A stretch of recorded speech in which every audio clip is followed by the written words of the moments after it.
দীপার জব্দতে আবারও মায়াপুর ত্যাগ করার পরিকল্পনা করেছিল রূপা, যার কারণে এক পর্যায়ে সেই রূপা আবার টোটোতে করে চলে যাওয়ার চেষ্টা করলেও কোনোভাবেই যেন সেটা সম্ভব করতে পারেনি নিজের বিবেকের কারণে।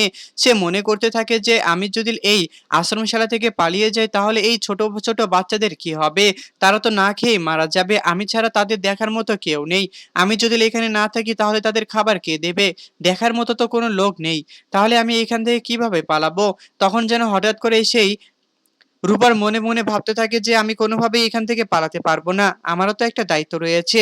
তারপর যখন আবার এগুলো কথা ভাবতে ভাবতে সে আশ্রমশালাতে চলে যায়, ঠিক ওখানে গিয়েই দেখতে পারে যে কিছু গুন্ডাপান্ডা এসে পুরো মায়াপুরের মন্দিরটা ভাঙচুর করা শুরু করে দিয়েছে।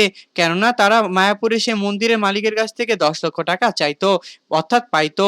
তখন যেন কোনোভাবে সেই টাকা পরিশোধ করতে পারেনি গুরুমা, যার কারণেই সমস্ত কিছু ভাঙচুর করা শুরু করে দিয়েছিল সেই গুন্ডাগুলো। হ্যাঁ বন্ধুরা, অনুরাগের ছোঁয়া ধারাবাহিক নাটকের আগামী পর্বগুলোতে আমরা ঠিক কেমনটাই দেখতে পারবো।